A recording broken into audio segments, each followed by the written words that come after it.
So from the beginning of the company in 2004, I started it in my dorm room. It was me and my roommate.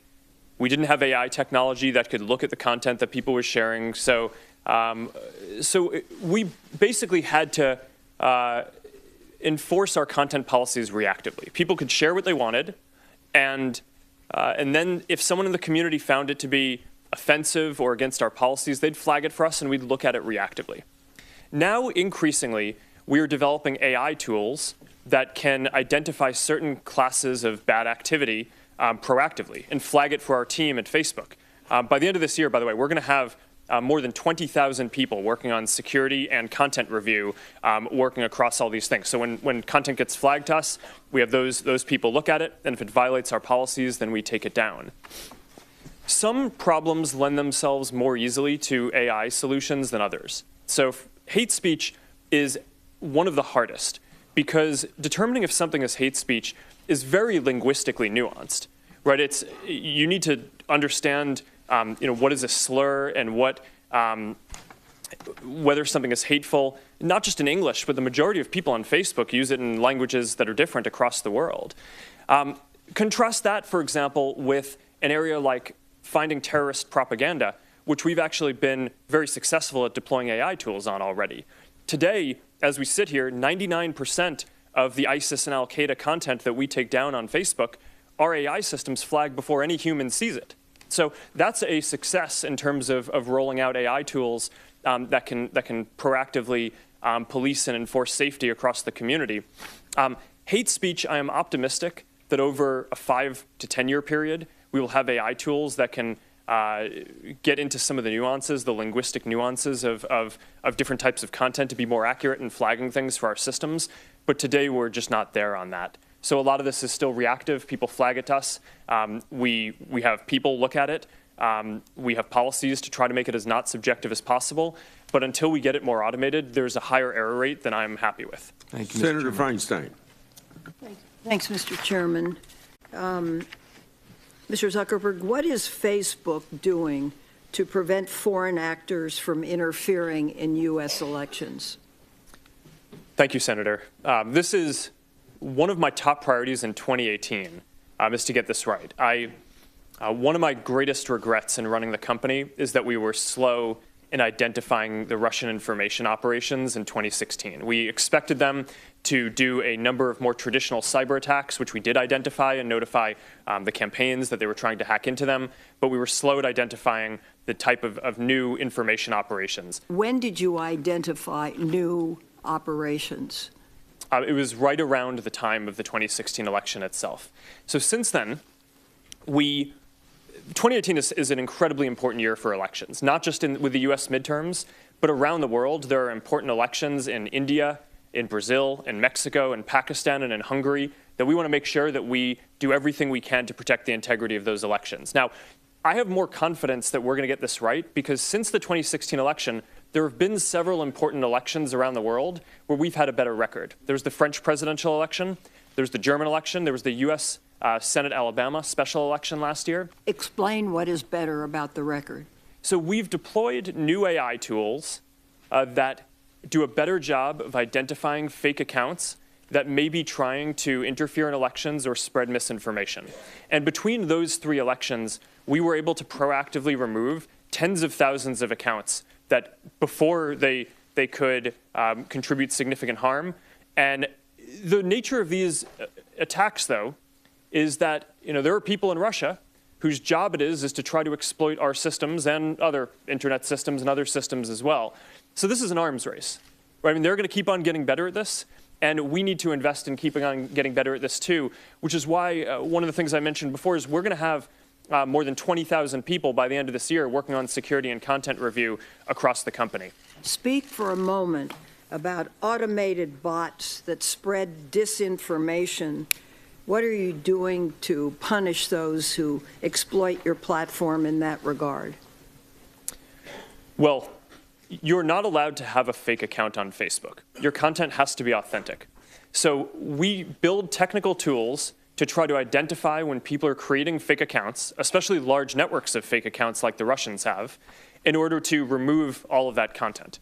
After the 2016 election, our top priority was protecting the integrity of other elections around the world. But at the same time, we had a parallel effort to trace back to Russia the IRA activity, the Internet Research Agency activity. That was the part of the Russian government that did this activity in 2016. And just last week, we were able to determine that a number of Russian media organizations that were sanctioned by the Russian regulator were operated and controlled by this Internet Research Agency. So we took the step last week. There was a pretty big step for us of taking down sanctioned news organizations in Russia as part of an operation to remove 270 fake accounts and pages, part of their broader network in Russia. That was actually not targeting international interference as much as, sorry, let me correct that. It was primarily targeting spreading misinformation in Russia itself, as well as certain Russian-speaking neighboring countries. How many accounts of this type have you taken down? Across, in the IRA specifically, the ones that we've pegged back to the IRA, we can identify the 470 in the American elections and the 270 that we specifically went after in Russia last week. There are many others that our systems catch, which are more difficult to attribute specifically to Russian intelligence. But the number would be in the tens of thousands of fake accounts that we remove, and I'm happy to have my team follow up with you on more information if that would be helpful. Would you please? I think this is very important. If you knew in 2015 that Cambridge Analytica was using the information of Professor Kogan's, why didn't Facebook ban Cambridge in 2015? Why'd you wait another Senator, year? that's a great question. Cambridge Analytica wasn't using our services in 2015 as far as we can tell. So this is clearly one of the questions that I asked our team as soon as I learned about this is why did we wait until we found out about the reports last month to ban them? It's because as of the time that we learned about their activity in 2015, they weren't an advertiser, they weren't running pages, so we actually had nothing to ban. Thank you. Thank you, Mr. Chairman. Yeah, thank you, Senator Feinstein. Now, Senator Hatch.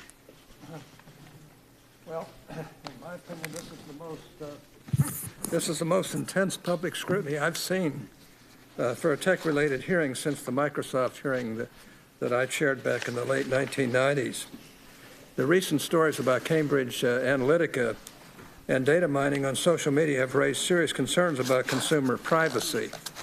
And naturally, I know you understand that. At the same time, these stories touch on the very foundation of the Internet economy and the way the websites that drive our Internet economy make money. Some have professed themselves shocked that companies like Facebook and Google share user data with advertisers. Did any of these individuals ever stop to ask themselves why Facebook and Google don't charge for access? Nothing in life is free. Everything involves trade-offs. If you want something without having to pay money for it, you're going to have to pay for it in some other way, it seems to me. And that's what we're seeing here. And these great websites that don't charge for access, they extract value in some other way. And there's nothing wrong with that as long as they're upfront about what they're doing. To my mind, the issue here is transparency. It's consumer choice. Do users understand what they're agreeing to when they access a website or agree to terms of service? Are websites upfront about how they extract value from users, or do they hide the ball? Do consumers have the information they need to make an informed choice regarding whether or not to visit a particular website? To my mind, these are questions that we should ask or be focusing on. Now, Mr. Zuckerberg, I remember well your first visit to Capitol Hill back in 2010. You spoke to the Senate Republican High-Tech Task Force, which I chair. You said back then that Facebook would always be free. Is that still your objective? Senator, yes, there will always be a version of Facebook that is free. It is our mission to try to help connect everyone around the world and to bring the world closer together. In order to do that, we believe that we need to offer a service that everyone can afford, and we're committed to doing that. Well, if so, how do you sustain a business model in which users don't pay for your service? Senator, we run ads. I see. That's great. Whenever a controversy like this arises, there's always a danger that Congress's response will be to step in and overregulate. Now, that's been the experience that I've had in my 42 years here. In your view, what sorts of legislative changes would help to solve the problems the Cambridge Analytica story has revealed, and what sorts of legislative changes would not help to solve this issue? Senator, I think that there are a few categories of legislation that make sense to consider. Around privacy specifically, there are a few principles that I think it would be useful to discuss and potentially codify into law.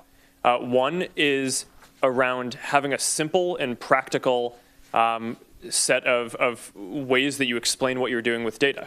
And we talked a little bit earlier around the complexity of laying out this long privacy policy. It's hard to say that people fully understand something when it's only written out in a long legal document. This stuff needs to be implemented in a way where people can actually understand it, where consumers can understand it, but that can also capture all the nuances of how these services work in a way that's not overly restrictive on providing the services. So that's one.